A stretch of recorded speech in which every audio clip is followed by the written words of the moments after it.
Hi, I'm Whitney. In this semester, I was enrolled in a communication class. At the beginning of the year, I was dreading this class. I never liked giving speeches in high school, and I'm not typically a shy person, but when it comes to speaking in front of many people, it makes me just a little bit nervous. I did not think this class was going to be as beneficial as it ended up being. I actually learned many tips to giving the best speech. One of the things I learned was your speaking and delivery skills can really affect your speech outcome. These skills being speaking clearly, slowly, making eye contact, speaking with confidence, and many more. All of these could make a perfect speech. I struggled with a lot of these when I first gave a speech in the class. My voice always became soft and I spoke very fast. But after taking this class, I am slower and project my voice a lot better. The book also said if you can understand your nervousness, you can address your anxiety and deliver a better speech.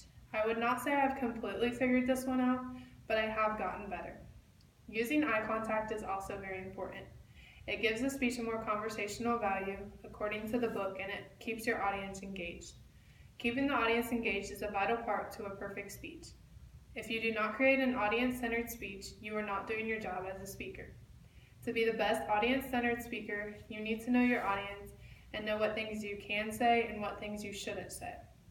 The book says to use unbiased language and to avoid stereotypes. It is always best to leave something out you are unsure about than to say something and offend someone. This was very challenging for me. It was difficult to try to pick topics and words to use that everyone would like.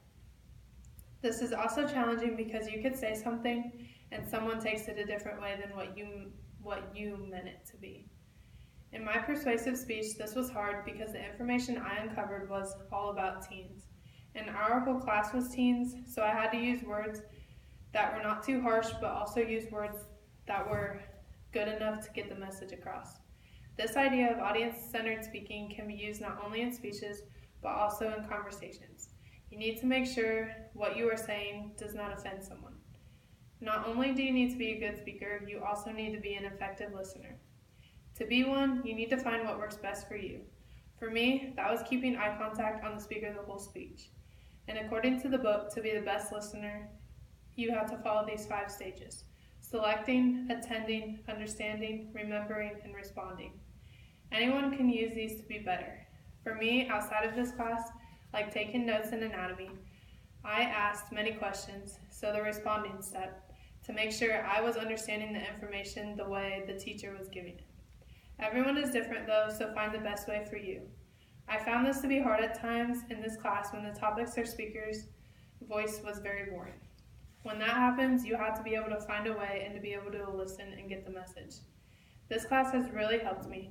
I would have never thought there was so much to know and prep for a simple speech. At the beginning of the year, I was a totally different speaker than I am now, in a good way. I learned the best ways to keep your audience engaged is to have good transitional phrases along with a good attention getter and a conclusion. Also, being energetic and adding some funny comments help the delivery of your speech. This class has really helped me and will continue to help me throughout my life. This class has taught me so many new things. It is always important to have a good speaking skills and delivery skills, and also keeping your audience engaged along with being an effective listener. Work hard at these simple things and you will be the best of the best.